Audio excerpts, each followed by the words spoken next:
graduate student goalkeeper, Macy Inniking, who is about to get lobbed here from about 40 yards out. And this is really interesting for me to see where this isn't just any D1 goalkeeper. This isn't any Big Ten goalkeeper. This is the Herman Trophy watch list goalkeeper. And for me, it's like, okay, there's a lot of things we can take away from this, but I think the main thing, and this is me kind of zooming out a bit, is like this even happens to our top goalkeepers of like, and it's simple because we kind of know what's going to happen this play, but this is one of those things where it's like you can kind of miss the forest through the trees sort of thing of like you can but this was Western Michigan. This is Mason, Western Michigan. Western Michigan.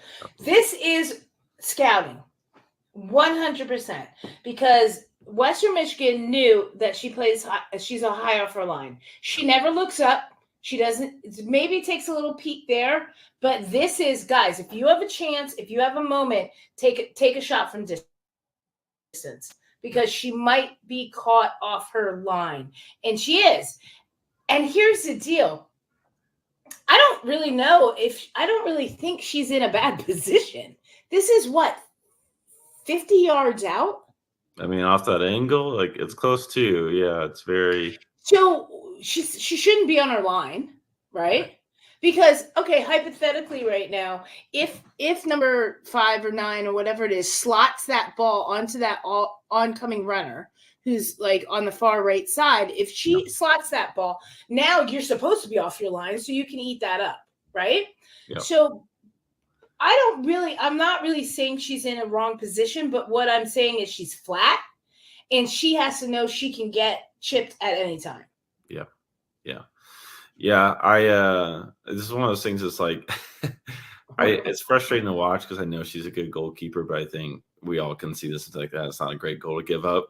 But this is one of those things. It's like, look, you can be trying to, support your back line and look to step up to help with the possession and whatnot and look for the through ball. But at the end of the day, you got to keep the ball in the net. And so for me, it's a bit of a frustrating goal to see when, again, she's getting kind of lost of like thinking about this with that and then missing the paramount issue of, hey, someone might shoot it. Like someone might that's a good point. And that's a good point. And so she has to realize when that touch goes into space that she's like, I know this is 50 yards out, but I'm off my line. Yeah. So she's not retreating at this point. And you have to realize she's totally free and I am vulnerable. I'm in no man's land. She's totally in no man's land. She's at the PK spot. Yeah, I mean that's like classic, like not respecting your opponent right there from Inniking, who, we'll see. I feel like the last few years it's been highs are high, sometimes the lows feel a bit low. So we'll really curious. Again, Herman Trophy watch this goalkeeper. This is no slouch of a goalkeeper here, and she's got plenty of time for this. So they brought the Herman Trophy back for goalkeepers. Well, they do that went away for a while. Oh, wait, sorry. What do you mean? So Brad Friedel and myself. The specific goalkeeper award from the Herman and everything. So, and then they stopped doing that. So then it was just player. Yeah, it was something. It wasn't. It was something. A specific name about it. I forget. I'd have to look it up. But Missouri Athletic Club. Yeah. They were rolling it for a bit, and then for some reason they stopped the goalkeepers. They just did field players. But I didn't know they brought it back. That's awesome. Yeah. Well, it sounds like it. Brad Friedel and I were, I think, one of the last ones to get it. Yeah, there you go. That's good company. We'll take the positive here. So this is Auburn and a big win over Clemson, actually. But this is Maddie Prohaska, who. I'll be honest. When I released my senior rank or my college rankings earlier this month, I knew of Maddie and knew of Maddie's game. Thought she was okay, and I saw this save, and I tweeted this today. This is the first save I've seen this fall where I said, "Whoa!" Like this is for me. I was really excited to see this, not just in general, but also from a goalkeeper that I feel like has already set off to a good start here. It's a great save. Big stretch, and I think there's a lot of things you can break down about this and that. But I think this is one of those things, like, unlike the previous play, she's understanding the paramount issue of, hey, this person might take a chance on goal. And, the shot from where they're shooting from, like maybe they could take another touch in, maybe they could soft the ball, and there's all these things goalkeepers can be thinking about. But she finds herself where she wants to get to and preps herself where she can really stretch out. She's not just falling over. She's not diving off her back foot. This is a great example of keep the ball out of the net. Well, she also gives herself that depth, right? So she allows herself to give herself depth in goal. Doesn't stay. She could have stayed at the 6, right? Which would have been a mistake, right? So she gives herself some depth. Then, like you said, she balances herself. Her body weight's forward, and she makes a tip. That's great goalkeeping. Yeah, my only complaint is she gets like one compliment on the play. Like this is save the season so far from me. And like she gets one person, like you're in a 1-0 game, like defense. Come on, like go support your goalkeeper a bit more here. I don't, you're waltzing past her. Like this is against a number 5 person. Like, yeah, she's keeping you in the game there. Good on her. Which is very good, very good. Yeah. All right. So last thing for me. You have a surprise. We've got a bit of a surprise here. So I was trying to think, like, man, we do all this critical stuff, and we did it today. Wait. I did want to ask you. In the CONCACAF Cup, whatever it was, there was some horrendous goalkeeping, and we have to go over that next week. There was such bad goalkeeping that I sat there going, "This is why goalkeepers don't get respect." Like that's all I was thinking. This is not even ECNL. This is like AYSO. I stuck my kid in the goal because they didn't look like they wanted to be there. It was, you know what I'm talking about. It was the most horrible goalkeeping I have seen in a very long time, and I want to cover it next week. I'll bring it up. I'm glad you said it. When I saw it, I was of the opposite one. I was like, I was mortified about this. Like I was mortified. It was so bad. But I think they kind of so bad. Like there are tears. Like we just went over Macy and King's goal there, but like that's gonna seem worlds apart. No, this is gonna seem like I stuck my 3.5-year-old granddaughter in the goal that is too big for her, and she didn't care. Yeah, it's basically what you're gonna see, and I was actually angry about it. Yeah, I was actually angry about it. I was like. When it's like the classic, like they're a tall goalkeeper, and you could think like I'm sure there's a 5'0" goalkeeper that would have been thrilled to be in there and done a way better job. And yeah, they're not going to cover the whole goal, but they would have been way better. Make an effort. Yeah, yeah, absolutely. All right, go ahead. All right, last thing here. I'm going to work that next week. All right, so we're going to roll back to 2002. Oh no. And we're going to take a look at the Philadelphia Charger. Now, I've spent some time on this, but so my thought is for a few things. Sure. First of all, we spend a lot of time talking about other goalkeepers and the highs and low. And so I thought it's like, okay, well, what better game to do than of someone who's actually with us here that we could talk about it. So I don't want to talk about so much of like the right and wrong because I'm more curious in hearing a bit of the differences, what was happening then to now. I mean, we can definitely go in some of the mistakes or positives, whatever. But there's definitely some notable stuff you're doing in here that is like either gone by the wayside for the better or for worse. And so I'd be curious just to hear a little bit from your perspective on some of this. Unfortunately, do as I say, not as I do. Yeah. Let me see what this is. Yeah. So it's a bit of a mixed bag. I'll say this: the face you're giving right now, and if you can tell the goals against average of 2.58, I think sums up a bit of the season that y'all are having with the Philadelphia Charge. This is the 2002 Philadelphia Charge versus the New York Power. This is like the for our younger listeners. This is the pre NWSL league that came and went. This is a in some sense ancient history, but it's also, as I'm watching it, feels very relevant in a lot of ways of kind of what's going on. And you get shelled this game. So that 2.58 is always a team stat for me, and we'll see it a bit here as we go on. So I'm just going to play this out. This is about 4 minutes long here, so we'll just roll it through. If I need to rewind a bit, this is New Mexico alum Melissa Moore in the opposite net of you, I believe. Rosters here. You mentioned Charlie, your old coach there. I ended up finishing. I ended up finishing my career with New York. Yeah. And if you guys want to check out more of that, you're going to have to watch that Gloves Off episode where Saskia Weber's actions are broken down because this is Inside the 18 and we're about to start in a couple minutes, guys. This is Niko Roros, Barca Residency Academy goalkeeper coach. What's up, dude? How's it going, Michael? Good, man. Good. We're gonna get this going in a second here. Let me change these banners here, and we will get going here. Where the heck? There we go. Come on. There we go. Perfect. All right. Here we go.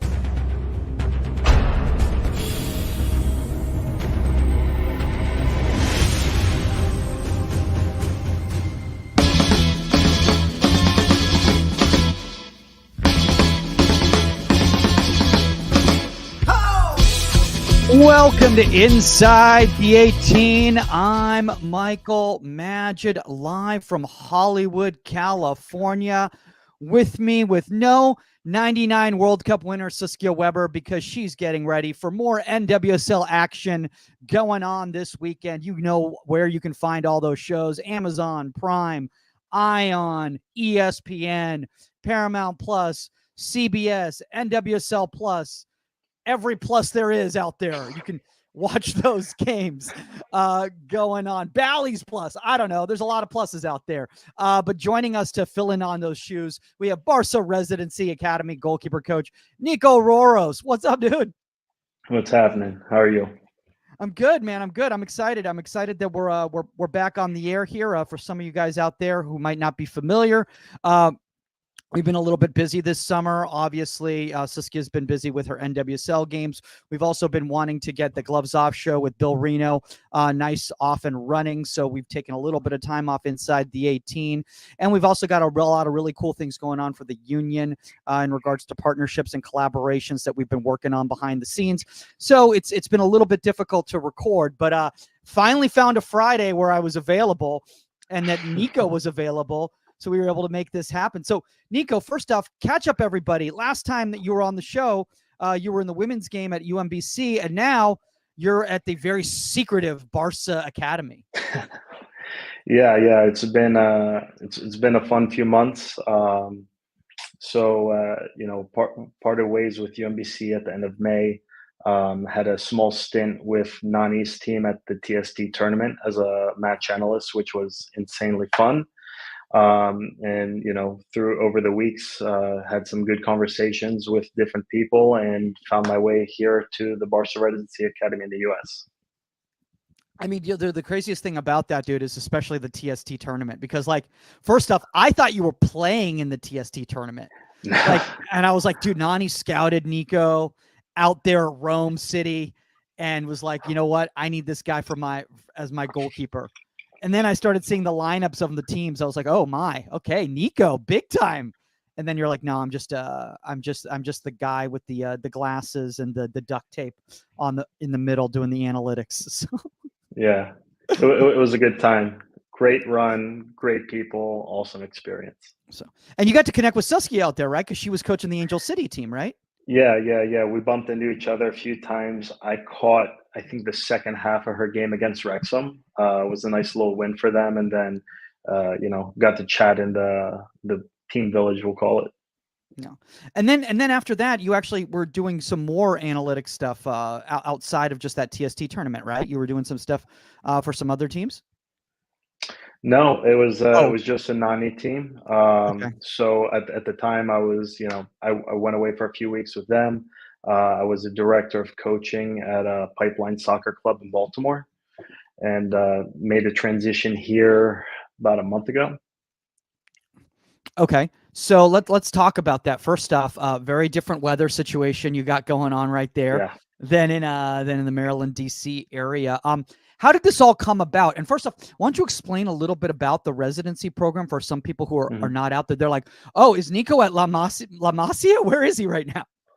Yeah, so I am not at La Masia, but this is a great place to be. It's been a residency academy probably for about 13 years. Barcelona's been here for the last 7 years, I believe. So it's directly affiliated with Barcelona in Spain. Both of our technical directors are from La Masia. So it's a fantastic academy. It's ages 14, 15 till 19 years old. We have 8 teams only. We have, a team, a U15, U16, 17, and then an 18, 19 team, and we have two of each. So we have a set of teams that play in MLS Next. We have another set of teams in each age group that play in Elite Academy, the EA. So it's a residency academy here. All the players, or majority of them, live on campus. They go to school on campus. They train on campus. And it's a fantastic facility in Casa Grande. We have eight grass fields, a full residency, hotel, restaurant, and cafeteria area, ballroom meeting spaces, a full, gym, 4 full professional locker rooms, coaches' offices, medical facility. Wait, did you say for the trainers? law firms? No. Professional locker rooms. Oh, locker rooms. I thought you said law firms. Yeah. I was like, oh, No. Yeah, these 11-year-olds are getting represented already. Like, wow, this is No. pretty big time. Yeah. I mean, it does get big time. So there was a player who was an alumni. He graduated a few years back, and then he actually had a good year stint with the Barca team in Spain, and is now a player for Bournemouth in the Premier League. So a lot of players that come through here end up going the professional route. A lot also go the college route, and then they chase down the professional route as well. But it's definitely a fantastic place to develop. Speaking of fantastic places to develop, there's a nice little place over in Sewell, New Jersey that you may have heard of before called the Keeper Institute. And I'm happy to announce that the Keeper Institute is now part of the Union. We're going to be doing exclusive content with the Keeper Institute, starting with podcasts starting next week. You're going to have a podcast on Wednesdays and Fridays from the Keeper Institute exclusively on the Union GK's podcast network. So make sure to check that out. Shout out to Jill and Maria and everybody over at the Keeper Institute who've been doing fantastic stuff. And obviously Tori Corsaro, who's been working very hard on their podcasts in the past. But we got some really cool stuff. And Niko, I know that you're pretty familiar with the Keeper Institute. So how excited are you that they're part of the Union now? No, it's definitely great stuff. I was able to catch Jill's presentation at the IGCC this past year. So it's really awesome to kind of see the sessions in person, but also hear the why behind it and the thought process, which I think is brilliant. Yeah, I mean, and I think, the one thing about the Keeper Institute that I really love, and one of the reasons why I think their content is going to be so beneficial to the Union community, is it's all about exploration. It's not about like you have to do it this way. It's about like learning like what works for you, trial and error, and figuring out the type of goalkeeper that you are. I mean, I remember recently they just posted a clip about a Mandy Hott, and a lot of people were being very critical of Mandy Hott's technique, saying, oh, this is poor technique and blah, blah, blah. And then they came on board, and I forgot who at the Keeper Institute was breaking it down. They said this was an effective action in the moment. She played it into a good area. It doesn't always have to look pretty, right? No, for sure. I mean, at the end of the day, as long as the ball's out of the net, that's the overall goal. If you're really going to break it down, I think if you have a moment to be more technical, it's great too. But a lot of the time, things come up in a game. It's not like scripted set piece or anything like that where you don't know what's coming. So you have to react with the variables you're aware of and can see. So before we kind of get into the topic, and today's topic is going to be, kind of adjusting to a youth environment after being in a college environment as a college coach. Niko, one of the main issues I see in the youth environment a lot of the times, and it's a mistake that I used to make a lot as well too, as a coach, was I was so focused on technique that I kind of out-coached the goalkeeper that was inside the goalkeeper. If that makes sense. No, it does. And I understand what you're saying. Early on in my career, I kind of did the same of being a little bit more analytical, like critical at times. Um, and for me, there's a time to kind of break things down. There's a time to kind of open it up, and like speak with the keepers if you're going over film and see what their thoughts are and what their perspective was in a moment. That way, you can kind of get a better understanding from it. But at the end of the day, a save is a save, going back to that principle that we just spoke about. So, um, treating trainings or different situations with a bit more freedom of action and unexpectancy of unannounced movements into live movements, I think is a very big part of the game today. And I think, one of the things about that too is that, like, I think it's really, really important that you kind of give players the freedom to feel comfortable that they can fail. Because I think one of the problems in a lot of youth environments is that players feel like, well, if I fail, I'm not going to play, or they're going to say I'm not a good goalkeeper or anything like that, as opposed to encouraging them to fail, encouraging them to stretch themselves, encouraging them to make their range longer than it is, all those sorts of things. And obviously you've got a fantastic methodology that you put together, and this is obviously one of the reasons why you're at the Barca Residency. So kind of walk us through kind of your methodology first before we kind of get into that kind of discussion about the youth environment. Yeah, so I mean, you can kind of pass that up. It's just a bit more about me. Um, Basically, I like holistic approaches, and then getting into core values of how we want the environment to be. Myself and the goalkeepers as well. It is a collaboration because they work with me, I work with them. We create our own environment and our own team within each team within the academy, however you want to see it. So for me, I like a bit of professionalism, team mentality of everyone being together, even if it's not like you're not with the same team you're not both on the 19s, but like you train with someone from the 17s or the 15s this day. Everyone should know each other. Goalkeeping is a very interesting position where not a lot of people understand what it is to be a goalkeeper, to go in the day to day, to wanting to play, and sometimes you're that number two and you don't get to play that day. And it takes a lot of emotional constraint and a lot of maturity to be able to still be a positive teammate at times when you're not the one playing. So definitely that. Go ahead. No, I was just going to say, one of the things that I like about what your values right here is that you have open mind. Because I think as goalkeepers, we need to be flexible, malleable, and willing to listen and converse about new ideas and not be so stuck in our ways. And honestly, one of the challenges of the youth environment versus the college environment, which we'll get into in a second here, in my opinion, personally, is that parents are stuck in their ways. And this is the way I was brought up, or this is the way our club does things, or this is the way our last goalkeeper coach does, or yada, yada, yada. And so that type of mentality kind of like feeds to the young player, and they go, well, that's how I'm supposed to do it. And not being willing to try something new. Yeah, and at the end of the day, it's like coaching and playing is very similar. It's kind of take what you want and leave what you don't like or what doesn't work for you.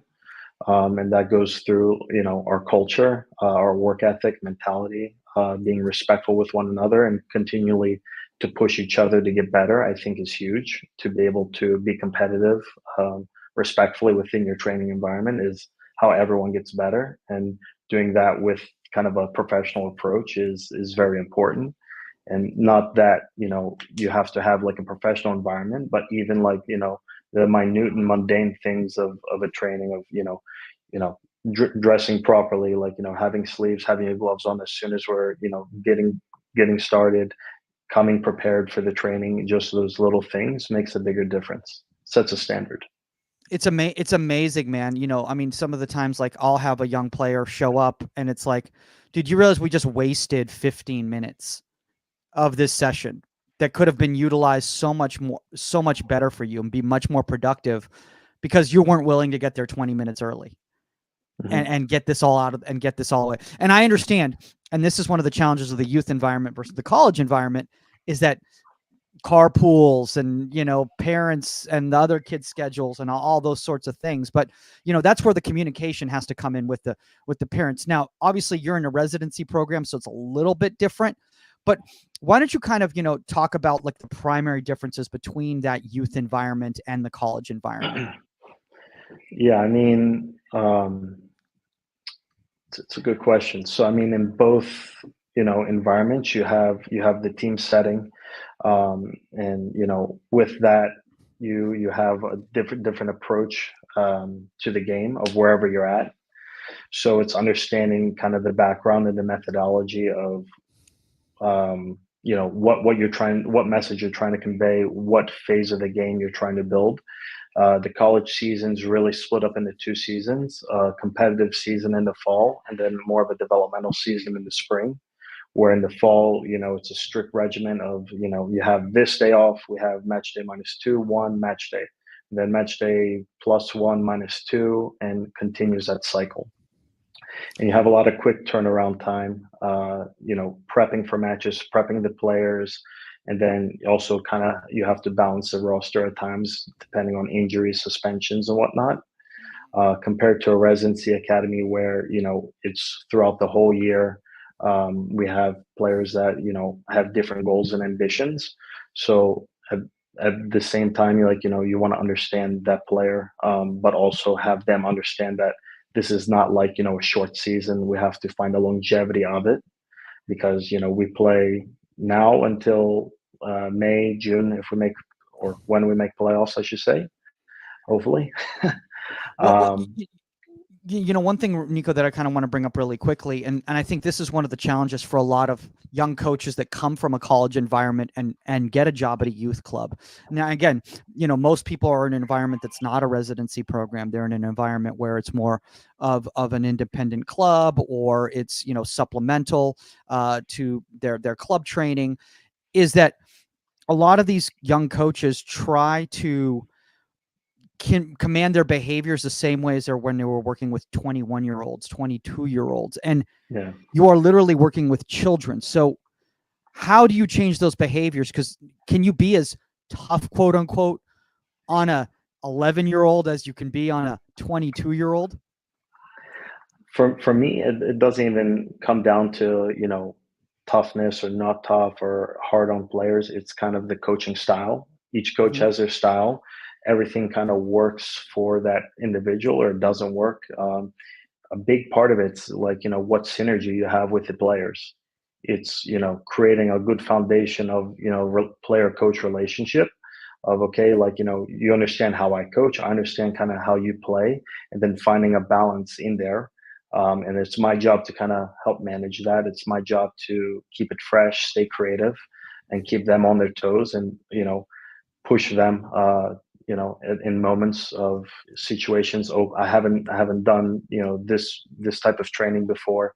Okay, let's try it out, see what comes of it. Could be a good session, could be a bad session. And I feel like that's the other thing. A lot of people think that, oh, I always have to have a good session. They should have bad sessions. And I think that has to be a realistic thing and acknowledged amongst a lot of coaches, especially young coaches. Even I have friends at the professional level. How was your session today? Not good. Bad session today. And that's how it is. Okay, how are we going to change it? How are we going to move on from it? Because it's life. Everyone's human. Everyone has stuff going on. Sometimes that affects us in different ways. So how can we help each other through it, and how can we help each other to our overall goal? I think that's the biggest thing about running this academy is understanding the players, because they come from different backgrounds, different countries, which there's some cultural differences there, and base foundation, different schools of the game. At the college level, everyone kind of comes together and you kind of conform to that way. And you have a very short time to do it. Here, it depends on the player. There are some players that have been here for 4 years, others that have been here for a month. and we're playing our style and we're trying to build upon it. So some already understand it, some it's a learning curve. So it depends on the person and the situation. There's no one set answer. So I want to bring this up really quickly, before we kind of, keep moving forward here, is like, I think one of the things that really needs to be stressed, especially for young coaches out there, is that when you move into a youth environment versus a college environment, just because of the age factor, you're dealing with players that are less experienced. Just they haven't had the reps of not only playing games, technical training, but also life experience. So you have to balance that, right? Yeah, you have to balance it, and we have a RA department here that does a fantastic job with getting the guys out for go to groceries once a week. Okay, we'll take a trip to the mall. This weekend we'll go to a car show. Just little things to kind of get away from the soccer aspect, and like we'll have movie nights and different things like that because it's very different for a 21-year-old or 22-year-old to be away in college. It's different for a 15-year-old or a 16-year-old to be away from their family for such a long time, especially in it's a big part of their life in that high school age of developing of who they're going to be as a person. So I think that's a big thing of holding certain standards throughout the academy, but also having a human aspect to it as well of understanding the person. We all have tough times, so it's also kind of managing the person, but also watching them grow as a person too, because how they start the year could completely change by the end of it, which is awesome. This is something that even I've noticed a lot of people who worked in a pro environment and they go into a college environment even struggle with is expectations as well. They have a certain level of expectation based on the level that they had been working with and aren't willing to be flexible on what are the demands of the environment that these players are playing in and what should be the expectations based on the demands of that environment. What you expect out of a 12-year-old versus what you expect out of a 24-year-old young pro should be very different, right? Yes and no. I Okay. think there's some like bullet points that overlap of just the general soccer goalkeeping. This is kind of how we do things, but also like when you get to that next level, I feel you hold those bullet points and continually add them. And sometimes they change depending on what club you're at or what coaches you work with. I feel like that's a big thing, but understanding how to be adaptable in environments is huge. So I feel like that's a big change, but between the college environment and the residency academy of it's two completely different environments. Here, everyone lives on campus together. They train together, eat together. In college, there's a bit more freedom. You train together. You have some team events. You travel. You have the games. But at the end of the day, they all have different classes. They have different lives that they have outside of soccer. Some work. Some do internships. Some just focus on school. So it's kind of different in the environment of things as well. Of okay, this is very concentrated in the one aspect compared to the college where individuals are they're adults and they're a bit more flexible of being able to travel and being able to do different things. So I think the environment piece has a huge effect. And I'm getting to the moments of the game thing here, which I really love the fact that this is in your whole little packet that you have right here, because this is something that I know a lot of young coaches struggle with in the youth environment when they come from the college environment, where players again have more experience, of reading the game and understanding possession versus out of possession.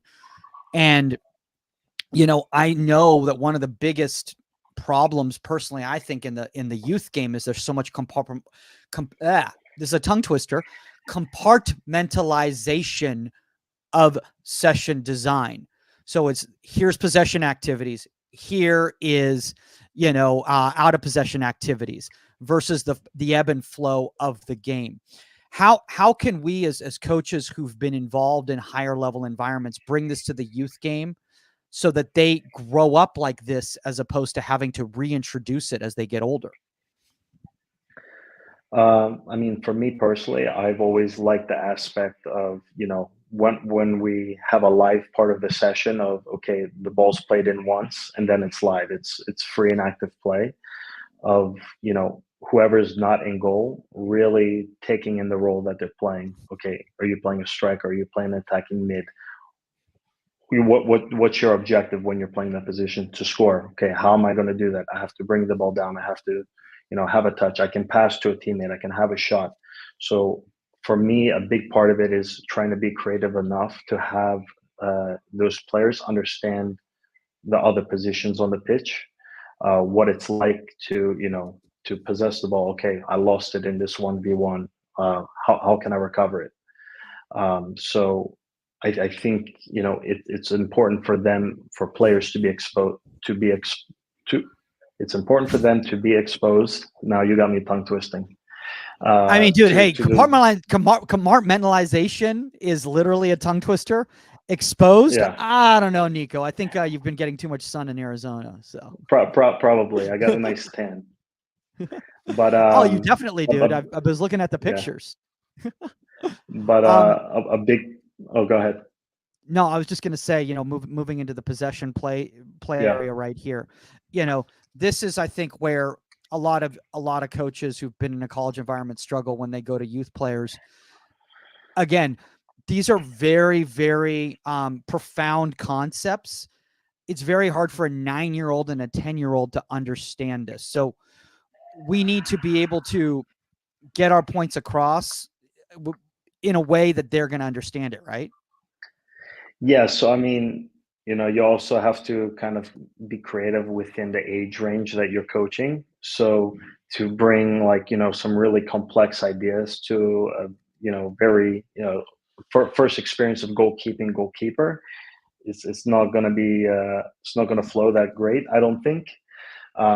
So there are different phases of the game for players. For me, at like 7, 9 years old, it's about having fun, about developing, about just playing and enjoying the game. I think is huge.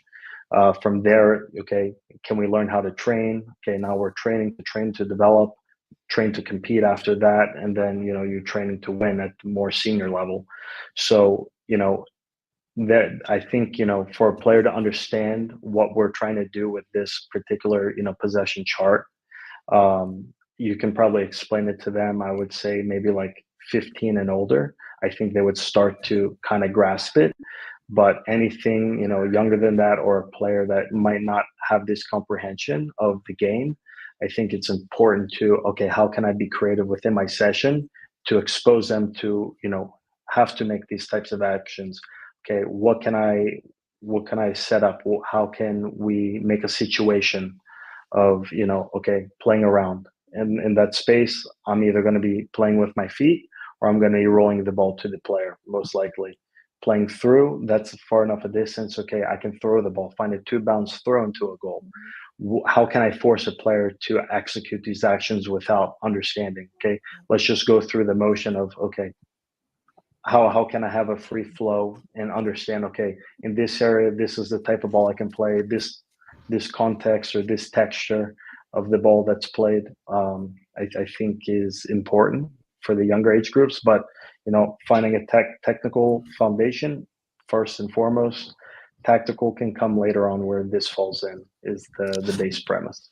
See, I love what you just said right there, because I think that's really the key right there, is that to start getting them executing these actions, from a tactical standpoint, and then afterwards breaking down and asking them questions on, like, why was this successful? What happened right here? What did you see that made you do this? As opposed to just, hey, you got to build out a blah, blah, blah, and this is a blah, blah, blah, or whatever. It's the same thing as, like, if somebody's teaching, in a university and they're teaching calculus, and then they say, hey, can you sub my 4th grade math class tomorrow? You've got to present the work in a different way to get the same results. If that makes any sense. No, for sure. And the education aspect of things just kind of sparked something in my head of, math. You When you're young, you don't know how to add until you do different exercises to put the numbers together. So be creative, to put those numbers together on the field, and then you can really start teaching it later on, and like have the person understand, okay, they do it on their own.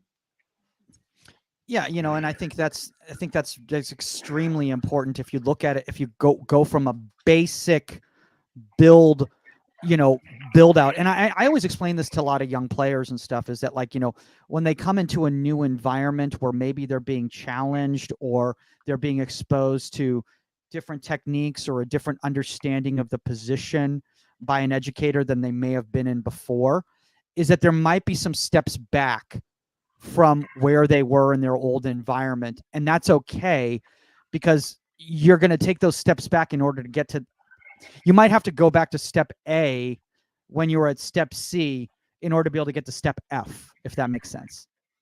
No, it does. And I think that's a part of being, well-rounded as a person and as a goalkeeper of, okay, I put a lot into this area.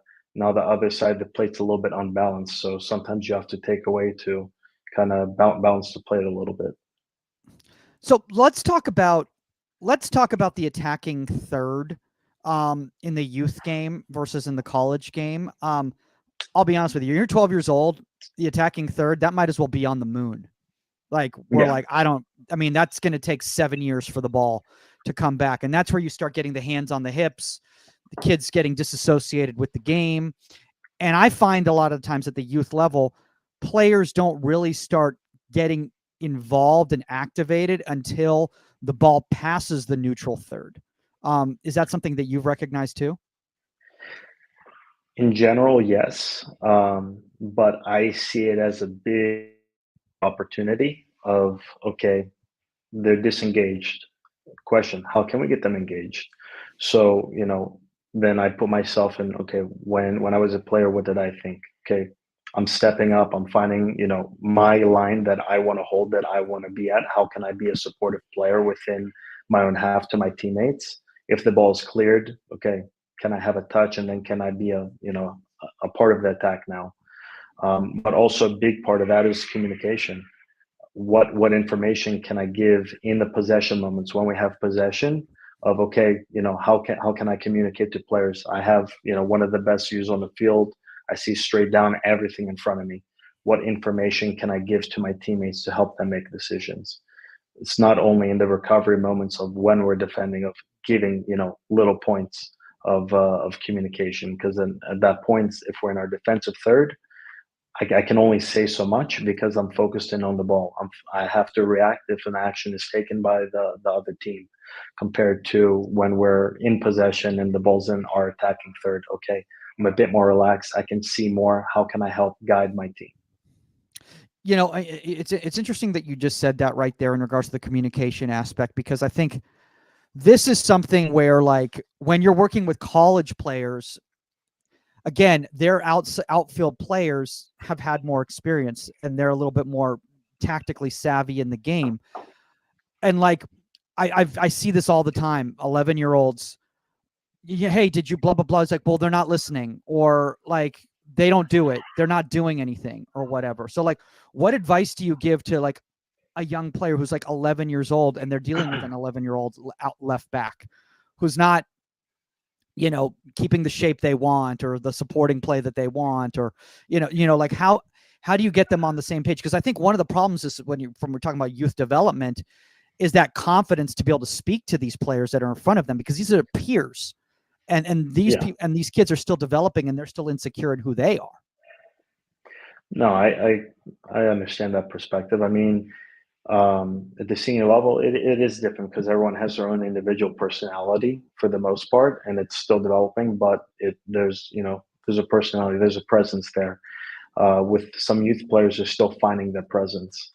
So now it's not just one moment of, oh, why didn't you do that? You have to do it. Okay, how can I help coach this player to develop into that person? Because again, the big difference is the environment. I have the opportunity to work with these players on a daily basis and help shape them into who they're going to be. When a college player comes to college, they're mostly shaped into who they are, and now it's kind of more of a management, developing a little bit, managing more. Now it's developing, and then we balance the management part of it at the youth level. So it's okay, what conversations can I have with players on a daily or weekly basis? How can I get to know them? How can I give them a bit of confidence, give them a bit of energy, help them find their language and their presence on the field? So I Yeah. Go ahead.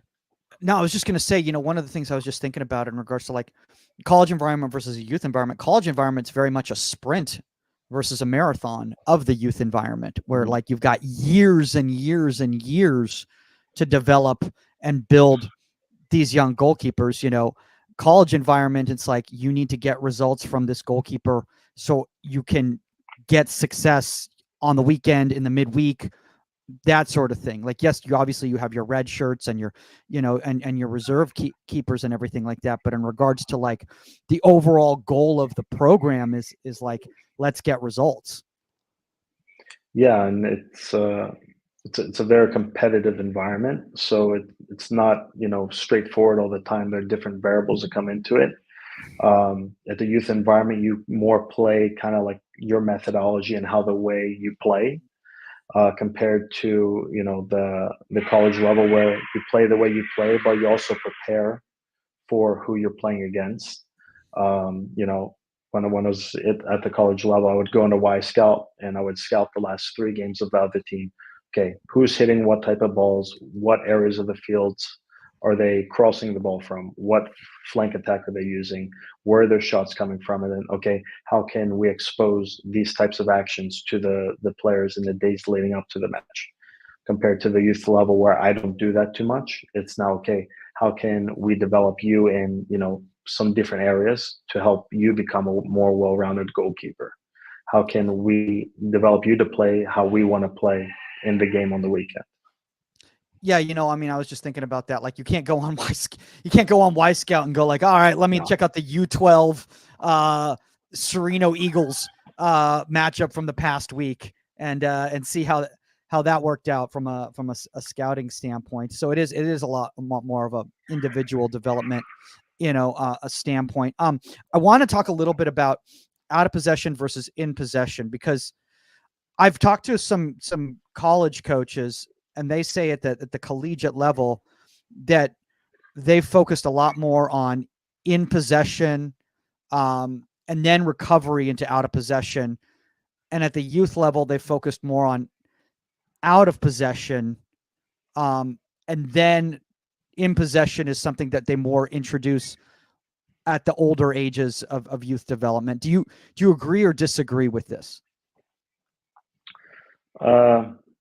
You know, I think it depends where you are. For me at the current moment, I think it's big on possession, Okay. and then in the recovery, in the transition. So, I don't focus on one or the other. I focus on more of all 5 moments of the game, because the game is unexpected. I can't just train one at a time. It has to be, a mixed bag. So what can I do that's going to be unannounced to, keep a player on their toes? So, you have possession moment, recovery moment, the transition between the two, and then free kicks. So how can we train these, different moments of the game? Um, and what you train is kind of what you become and what your identity is as a team or as a unit. So we want to be well rounded. We want to be balanced. For me, I like to train all of it. I like to expose all situations, not just be heavily set into one because this is what I think that we're going to see or what I think that we're going to do.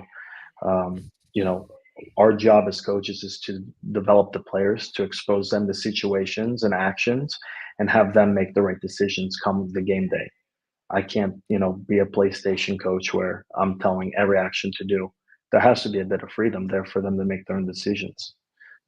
If I'm telling them every single thing just to give them that vote of confidence in every moment, it's going to be, overwhelming. There has to be a bit of freedom for them to become who they're going to become, for them to find their personality. By the way, this right here, understanding our pitch, I've never seen this before. This is massive. This is so cool.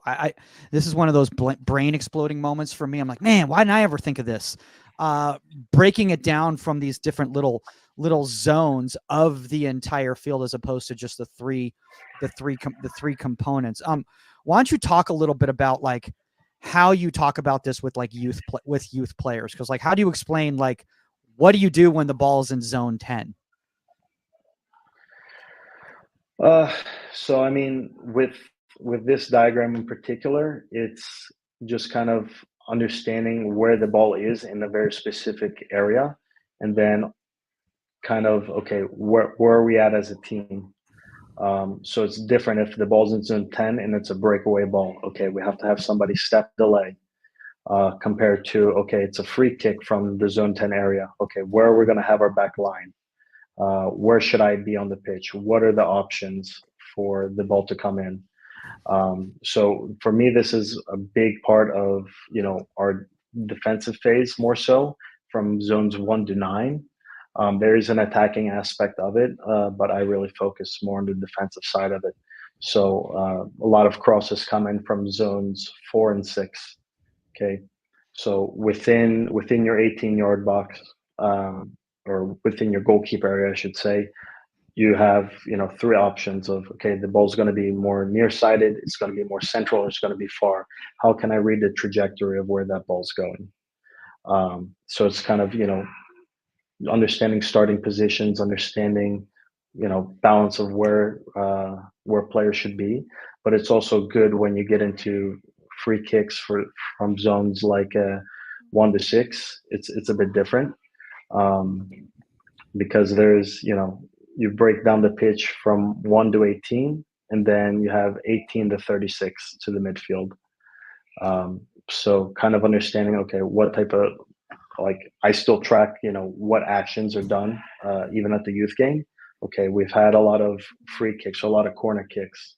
Okay, that's 1 to 18. That's where most balls are coming from. Okay, 18 to 36. How many balls are crossed in from the flank, or how many free kicks are we having from those areas? Not as much. Okay, that kind of tells me what areas we're exposed to and what, situations I can train a bit more. I think one really cool thing, that you were talking about right there is the starting positions thing. Again, this is, I think, a challenge for college coaches when they go into a youth environment, whether they supplementally work at a youth club, or they work a youth clinic, for recruiting purposes or whatever, is that the starting position of somebody who's 5'2", because they haven't grown yet, is going to be very different than the full maturated, 18-year-old that's now 6'3". So like, you have to again understand the demands of their environment and what's realistic for their environment. Are you training these youth players for the eventual starting position based on where they're going to be as an adult, or are they training them based on what's going to happen at 11, at 12? I mean, for me, it's not even training. I mean, it's having them understand the position in general. Okay. So I have to teach them goalkeeping. I can't just teach them for who they are in this moment, because like you said, they're, 5'2" right now. They hit a growth spurt. Okay, now they're 5'6". It's a bit different. So I want them to understand the position almost as well as I understand it. How close can I get them to developing that part of their brain of goalkeeping? So, through guided questions of, what do you think, this, and this? Or, okay, if the ball's here, where could you be? Why could you be there? So it's kind of through those guided questions of having them understand the positioning of it, but also having them understand the concept of, height difference. So I have a group that the shorter player is probably like 5'4", the taller player in the age group maybe 6'1". So, okay, Lucas's starting position is going to be different than Brandon's. So, okay, what's the difference here? Go through the differences, and what's the basic concept? If the ball can go over your head, you're all too far. What's the main uh, thing we want to do? Keep the ball out of the goal. Okay, how can we do that? How can we get to the ball the quickest for us? So it's more for me. It's teaching the position, having them make the decisions. It's not this or that. It's okay. What can be in this moment and why? Because and there might be a day when I'm not there, especially like some game days I'm not at every single game. How can they coach themselves in moments? Yeah. I was going to say also, like, from an expectation standpoint, like you were talking about free kicks, is that like, you have to understand, like, hey, I'm teaching you, this is the starting position that you take for this zone, for this dead ball coming from this zone. Like, you're going to grow. Like, yes, you're going to get scored on right now. There's nothing you can physically do about that if that ball's hit into a specific area or whatever.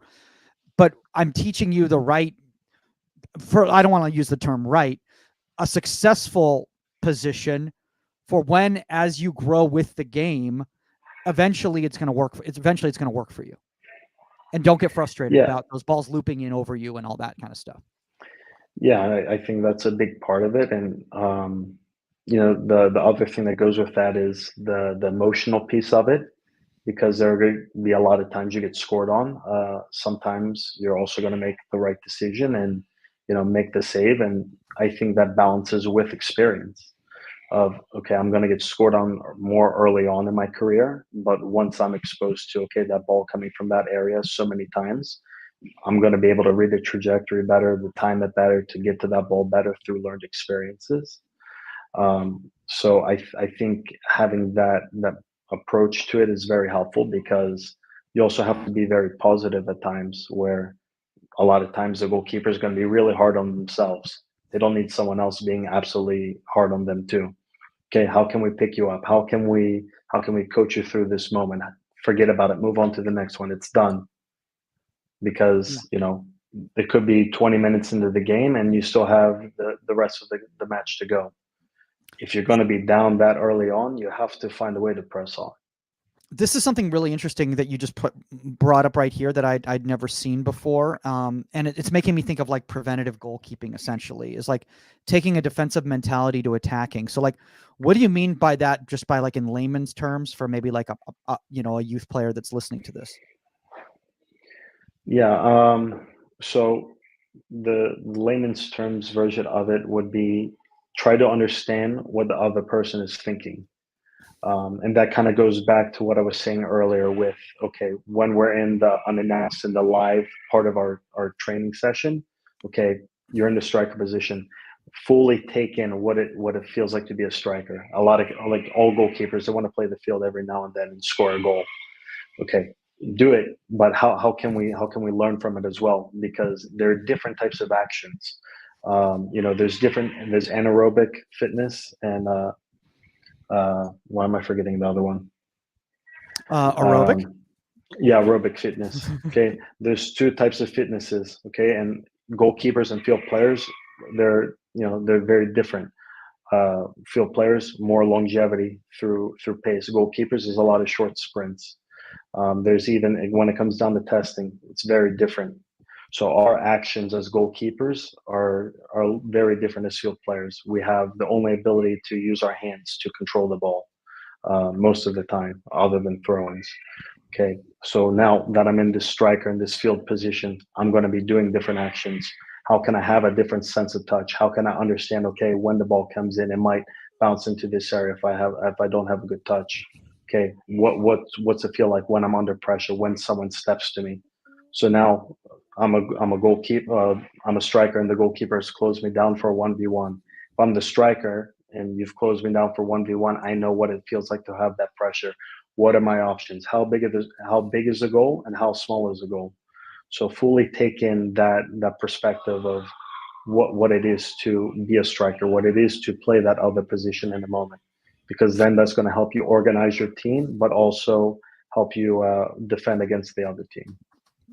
Got it. Okay. That makes a lot of sense. And honestly, like that's That's such a really good, and that's why I also encourage so many young youth players. And again, when we're talking about the youth environment, is encouraging these youth players to, play in the outfield, and to get that perspective in order to understand what it's like to be in those positions. You're going to have a better understanding when you're dealing with it in goal. So now you're talking holistic sectors of the team and the unit. By team, do you mean like the team around the goalkeeper? Is that what you're referring to, or are you talking about the So staff? so for me, like say we're just working with one team. Say it's like the U17 team. Okay, the U17 team is there. Each team's going to have its kind of culture, and they're going to have kind of their way of doing things. What's that mental background of how they do things? There's a defensive part of the team of, okay, this is what we look like when we defend. There's an offensive part of offensive side of the team. This is what we look like there. What do our tactics look like? Okay, we have a physical aspect to it of, okay, are we fit? Are we training in the gym, or are we just doing soccer on the field? So there's a different sector there, and then goalkeeping, we have our own part. So there, for me, we're just one part of the bigger picture. So everyone has a job. Each individual has their job. When we come together as a goalkeeper unit, we have a team. Our goalkeeper team. What's our goalkeeper team job? What do we want to do? We want to develop and we want to perform. Okay, we do our role. That's our job, and our job is a part of the rest of the team. It's part of the bigger picture.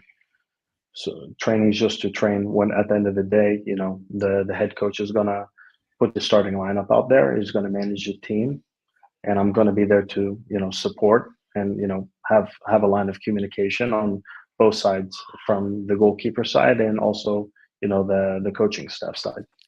Got it. And I think you brought up a really good point, because when you're talking about like a college environment, it's one team. There's one team. There's one culture. When you're talking about a youth environment, and maybe not as much at a residency program where there's a more of a built-in understanding of the culture and what's expected, but a lot of times at these independent youth clubs, I don't want to say every team is an island, but they are. They're run by different team coaches, different players, different parent managers, all that sort of thing. So as a goalkeeper instructor, you have to understand that each environment is going to be different, if that makes sense. Yeah, it does, and that's a big part of it. But the biggest part is kind of the coaches, like how we interact with each other. We have daily and weekly meetings with one another. We're all in the same office space, so everyone's really on the same page of kind of how things go about, and we want to kind of be able to keep fluidity through the academy, because if there are injuries, then okay, players are going to have to get moved around a little bit. How can we help support? So I think that's a big part of it too. We also have to have similarities to our game and our style, and really keeping it in house with us. So like a big thing, we actually don't have parent managers. Parents, they come to the games and they enjoy the games. That's a big part of it. Of okay, the soccer part is the soccer part, and the team and the club, they take care of everything. Yeah. That's one of the great things about a residency program like that. And then obviously around a lot of MLS Next programs and everything like that. The unfortunate reality of at least, football in the United States at the youth level is that most clubs are independently financed by parents and volunteers.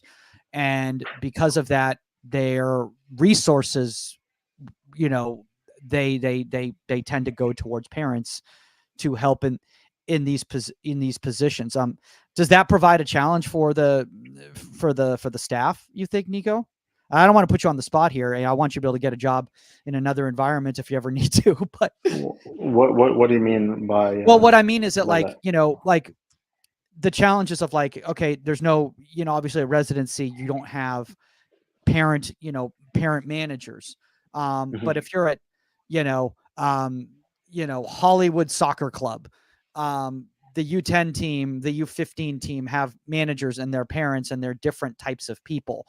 And those teams are are run different ways because of these people who are kind of the managers of it. You know, now obviously I think things like that Gotcha.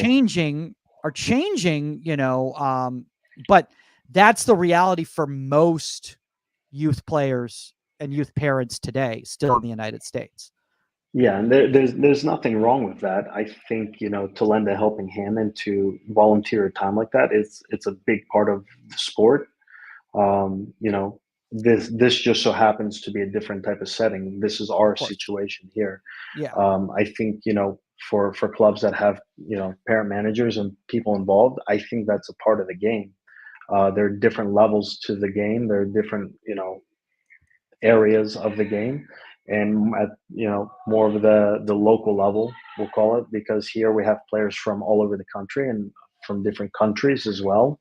It's a bit different of a situation compared to a local club. You know, I play for this club in this area, and we have teams from, you know, that just play in the city to ECNL. So, you know, something like that, I think it's vital to have, you know, volunteers for people to be involved with the game in general is important.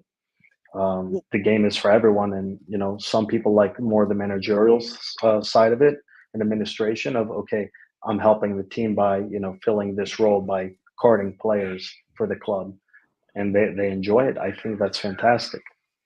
Well, I was going to say, you know, one of the things right here, just because I'm trying to think of like helping young, like college coaches, because, and you know this, Niko, that a lot of times when you get a college gig, you're in an area that might not be as prevalent in the youth game as if you're in a large city area type of a thing. Yeah. So like you're getting a lot of the times, the way a lot of these young assistants, you know, supplement their income is by taking a job at a local youth club that's going to be probably a little bit more grassroots like this. And that, and again, itself provides a challenge because you're not dealing with cream of the crop type youth players. You're dealing with a lot of very foundational youth players, which where the expectations are a little bit different. I think one of the things is I just want to make sure that whenever we do content, it's not just for the high level coaches who are in high level environments out there, because there's so many people out there that can benefit from, you know, these types of little tricks and tips that, you know, that you're giving out there. And I just don't want people to be like, yeah, but he's at Barca Residency, so that works for him. You know, what do I do? You know, if that makes sense. Yeah, no, I get that, and I think that's another big part of the development is, or the difference between college and youth is, I see kind of both sides of it. Yeah. So for, you know, a coach to transition the brain from college coaching to youth coaching, it's understanding what each one is individually, not just having your one set way of things, but how you can be flexible.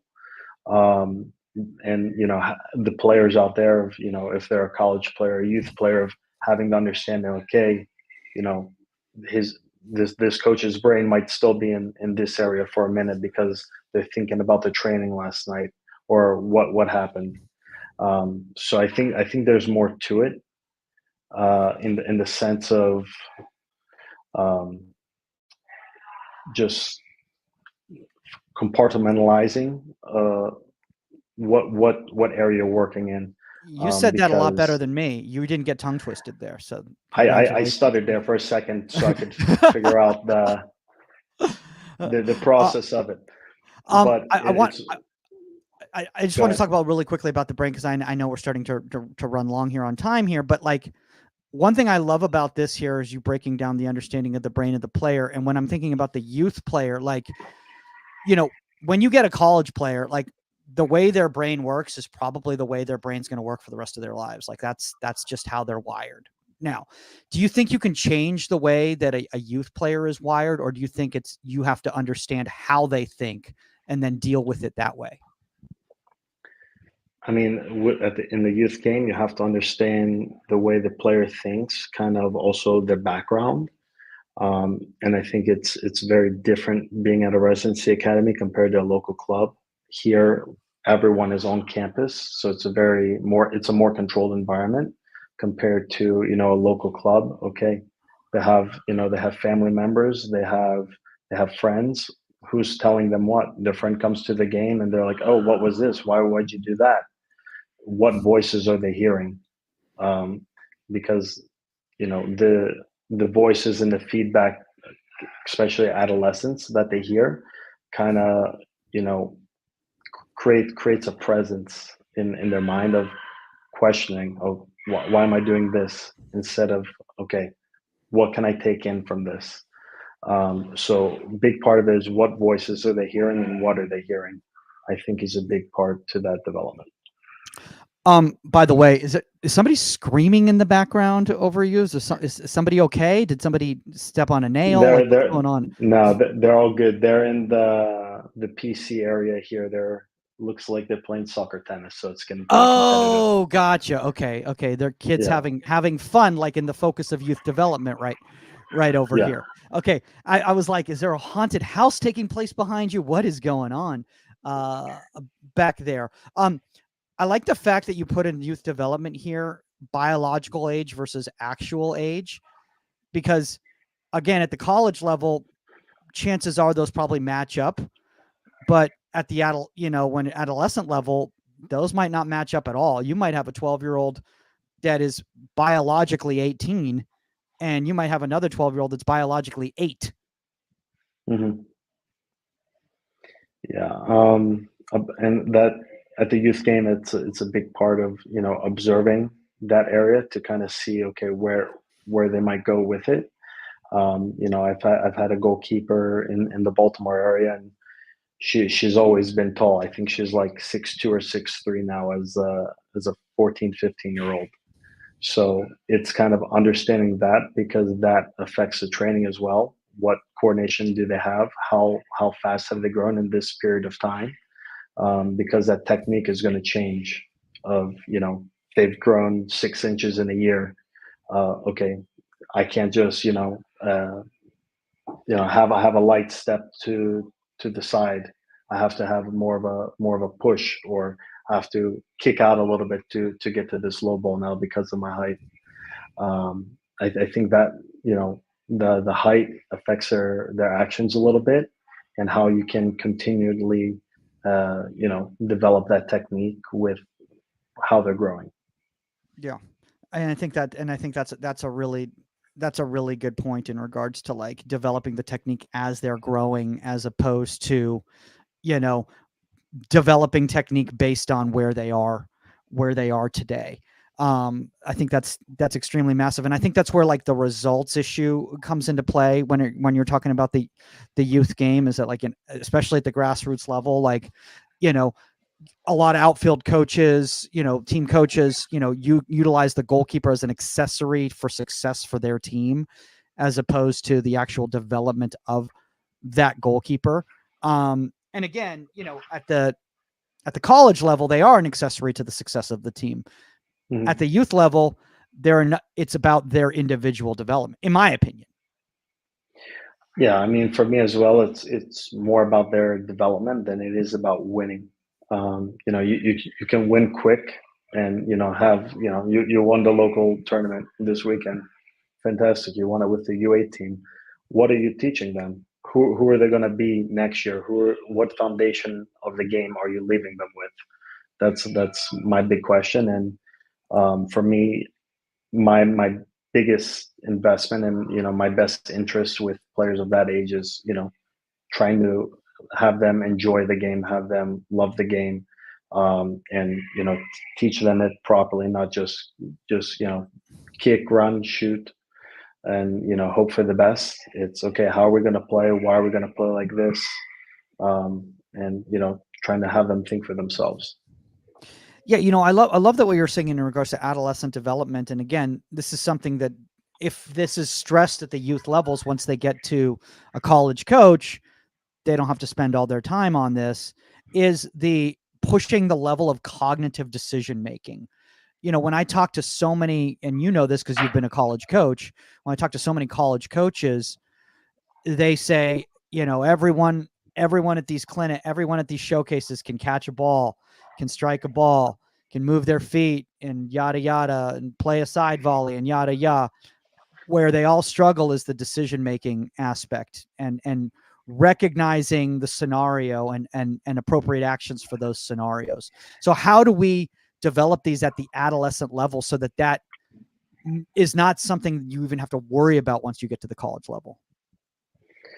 Yeah, I mean, a big part of that is, exposing them to kind of situational training, but also live training and, very unannounced movements and actions. How can I deal with it? I'm not telling you what's going to happen, but the ball's going to be played in. Are you be more focused on the person and the player, or more ball oriented? So I think to be a goalkeeper, you have to see the person, but be oriented on the ball, and then be able to make the decision at the appropriate time of, okay, I'm going to go for it, or I'm going to sit back. I got to call away and drop back to my line, or okay, I can close them down in a 1v1. Yeah. By the way, man, we're like an hour plus in, and like Yeah. we've just scratched the surface, dude. I feel like we could keep going for like another 3 hours, but I know that you've got a lot going on right now. So do you want to share some of these session designs, or do you feel like the audience has gotten enough? Like what are your thoughts? How are you doing on time? I mean, I'm doing okay. I still got let me see what time is. Yeah, I got a bit of time left. If you want to put the 2 sessions I sent you up, you're more than welcome to. All right, so this is session 1 that you got right here. So now this is kind of a way to kind of paint that picture based on all the methodology and the conceptual stuff that we've talked about, on the show today. What is this session, and how does this kind of come into play with what you've been talking about in the youth development? Yeah, so this is, a cutback session. So it's finding the basic handling and that sense of touch to start, through different actions of catching, turning, different textured balls coming in, whether it's a volley to hands, basket catch, ball from the ground, and watching that leg load into the ball coming to you. So that's kind of the first part of the session. The second part, okay, just live, not live, announced actions of, okay, this is the ball coming in, this is how it's going to come in, deal with it, and then find a way to play out. So it's going to be getting the ball, switching the field, and then dropping back for a cutback. So finding the action of being in possession. Okay, we executed the area we want to go to, got a bit of distribution in. Now the ball's taken away. Okay, we're in this position. How can we drop back to our line? Finding the action of turning, pivoting, and stepping and setting while having our eyes on the ball. And as it's coming in now, finding the timing and the reaction to it. And then the unannounced action of, okay, now we have the ball out to the side. It's coming in as a hand service to the 2 players up top within the mannequins. So the 2 players up top see the ball coming in. It can come within any of the spaces, any of the half spaces between the mannequins. And then it's just, okay, how can I get this ball on goal? And then finding that quick reaction, that unannounced movement of not knowing where the ball exactly comes from. Into a live cutback scenario now, where in, like, we have field players, we have 4 of them knocking the ball around, and then one of the 2 middle players finds that touch just to play the ball out wide. And now how can we all run in for a cutback in a live situation with a flank attack? Got it. So, and I love the fact that you include the build up into the cognitive action right there, because I think that is so important. Before we show session 2, I want to ask you in regards to the behaviors at the youth level of those cognitive actions. Do you break it down afterwards? Do you just let them play and then have a discussion afterwards? After the session's done, like what's your method? So my style is, I'll kind of go through the drill. If it's the first time we're doing it, just kind of explain it in general. Ask if there are any questions. If there are no questions, we kind of get into it. And then depending on how that part of the session goes, if it's going really well, let it flow. If there are moments of struggling, or, okay, didn't really clarify that, can we hold for a second, go over it real quick? I could even hop in and demo if need be, just to kind of show how it can be executed, and then continue the session. And then at the very end, after my whole session is done, not just that one part of it, I'll kind of go through the session with whoever's there in the group. Okay, why did we do this? Kind of, I'll have some different guided questions of, okay, why do you think we did this? How do we start? How do we end? How do we feel now? And really get their understanding and their feel for the session as well. Got it. That makes a lot of sense. All right, let's move on to this second session right here. All right, so what we got going on here? Yeah, so here we're how can we deal with crosses? So just focusing on, again, a bit of handling and footwork to kind of help lead us up into anticipating for that aerial ball. Getting into some angle play of, okay, the ball can be shot at an angle from there, and we'll have to deal with it. So finding that handling, watching that leg load again, and then also having to deal with that cross coming in from unannounced. Okay, finding the handling, finding the timing, and then going with it from there. And then getting into the more unannounced live part of the session. I love having a flat mannequin and then having the ball start right behind it for a touch to the side and then a quick cross. So I can hit it left-footed or right-footed, and the ball's going to come in differently either way.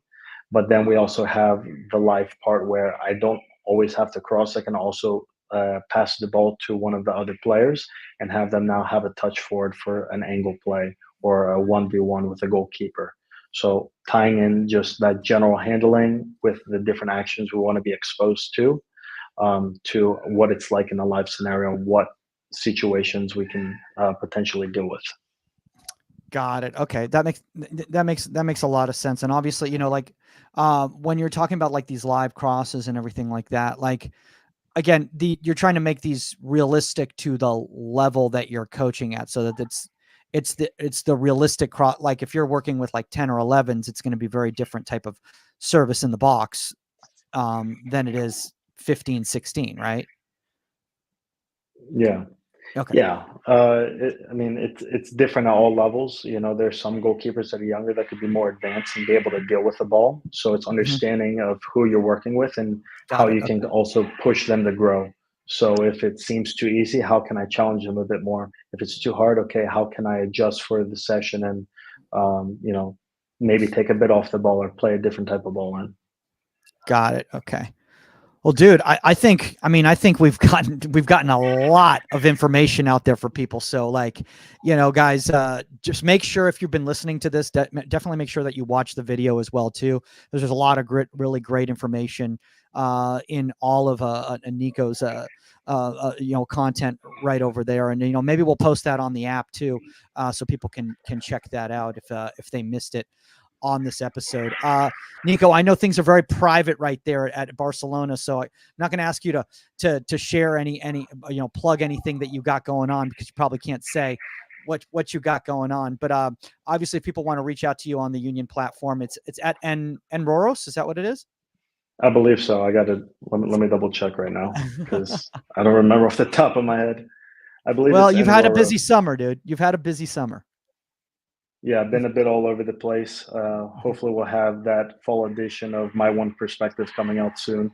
I love those, man. Those are great. Those are really quality. If you guys haven't checked those out, check them out in the backlog over on Niko's channel over on the Union. Obviously, guys, if you want to reach out to us, it's contact@insidethe18media.com. If you have a guest suggestion or a topic suggestion, or at Goalkeeper Podcast on the Union or other social medias. Again, make sure, guys, to check out all the new shows that we got. Gloves Off with Saskia Weber and Bill Reno, where they break down the different actions of the last week's games. A lot of fun that show is. And the new TKI podcast, which is going to be every Wednesday and Friday on the Union GK. That is all the time on Inside the 18, and we are out. Later, guys.